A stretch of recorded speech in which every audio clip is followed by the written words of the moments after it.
faut qu'on fasse la vidéo d'SES. Oh merde, putain, j'avais complètement oublié. Eh vas-y, c'est sur quoi déjà? La France, on sait pas. Putain, mais tu sers à rien, frère. Non, mais calme-toi avec ton poil sur la langue, mon gars. Eh, t'es jaloux. Y'a quoi là? Je veux pas dire, mais de toute façon, il y avait pas de son. Dis hein. pas-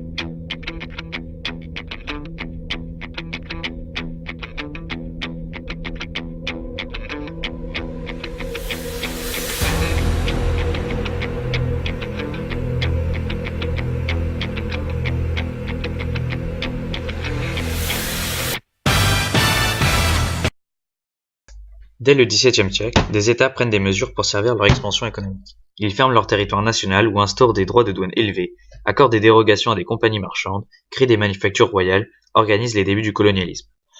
Au XVIIIe siècle, une véritable politique économique prend forme en Angleterre, aux Pays-Bas, en France. Au XIXe siècle, la révolution industrielle conduit les États à des interventions à la fois économiques et sociales, en intervenant notamment sur le travail productif et les conditions d'exercice de celui-ci.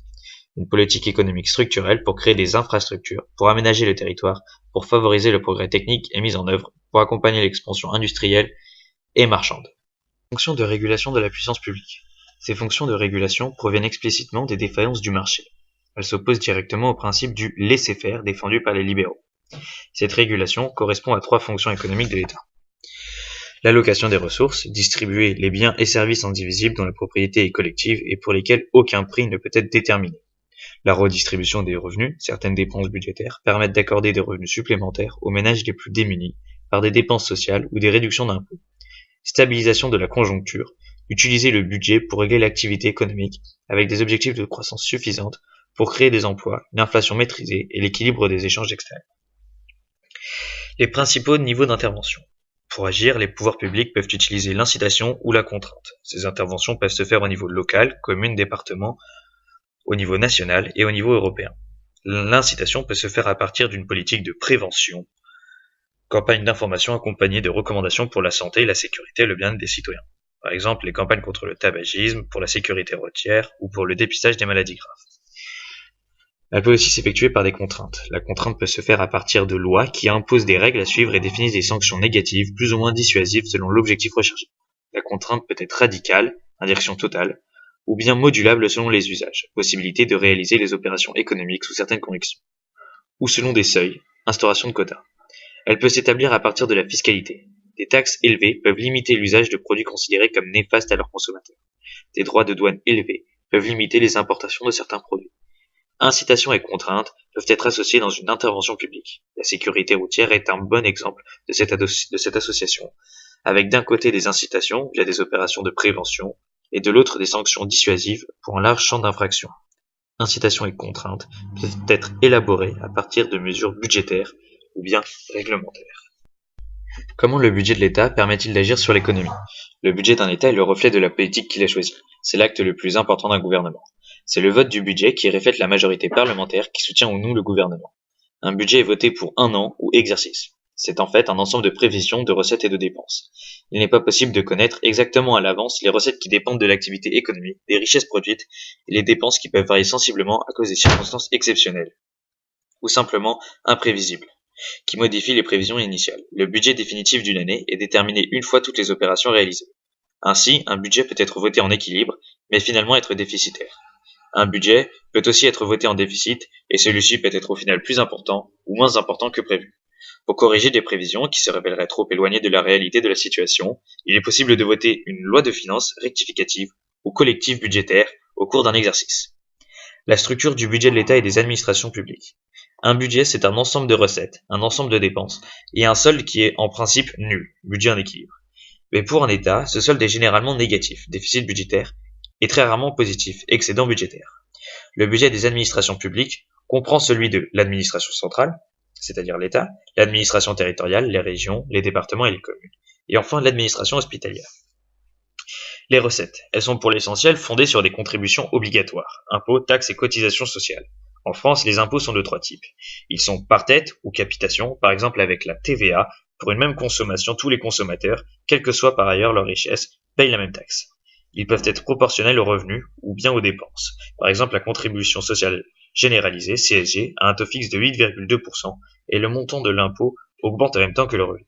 Enfin, ils peuvent être progressifs, par exemple l'impôt sur le revenu est progressif, le taux de l'impôt payé augmente avec l'augmentation du revenu. Dans ce cas, l'impôt croît plus vite que le revenu. Cette hausse de l'impôt se fait par tranche de revenu. Les dépenses. C'est avec ces dépenses que l'État met ses choix politiques, notamment ses politiques économiques et sociales en œuvre. Les dépenses de l'État représentent moins de 10% du PIB avant 1914, 30% après 1945 et plus de 50% aujourd'hui. Les effets des budgets des administrations publiques. Ces effets sont à la fois sociaux, économiques et financiers. Les dépenses et les recettes des administrations publiques peuvent modifier les prix relatifs des biens et services consommés par les ménages et les rémunérations nettes des ménages et des entreprises. La production non marchande.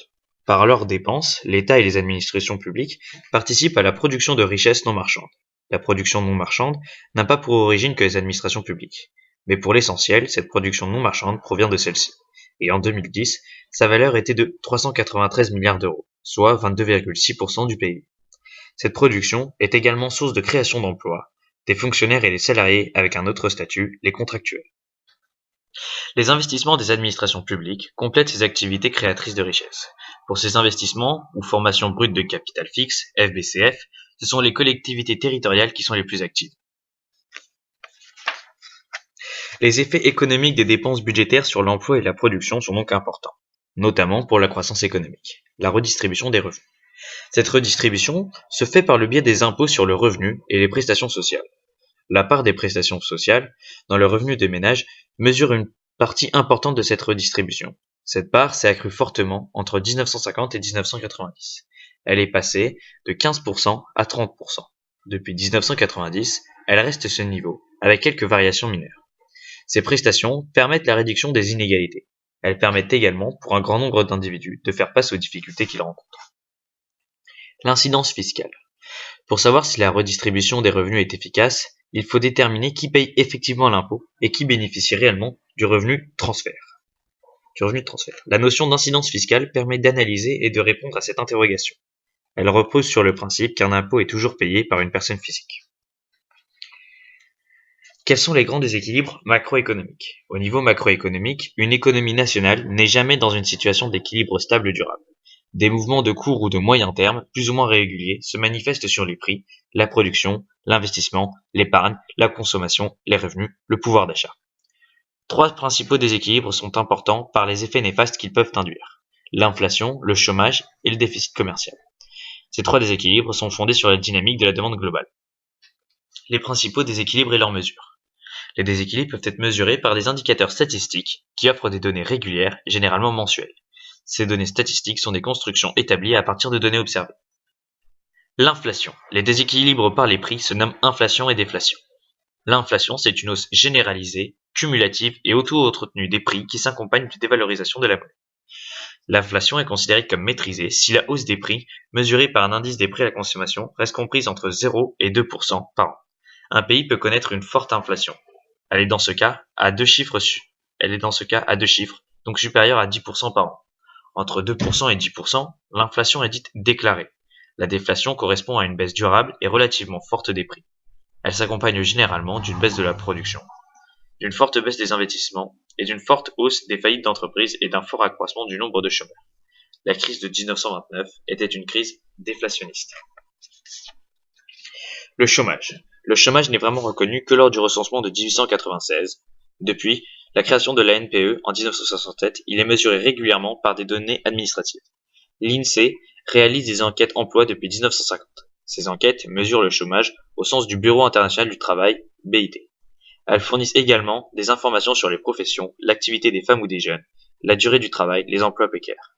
Depuis 2009, Pôle emploi a remplacé la NPE. Le chômage, c'est l'ensemble des personnes en âge de travailler qui sont sans travail, à la recherche d'un travail et disponibles pour travailler. Quelque chose.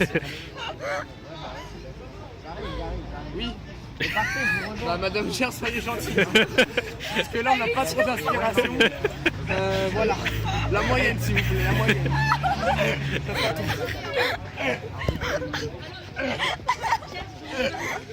Pardon ? Oui, j'arrive. Ok, bon, on y va alors.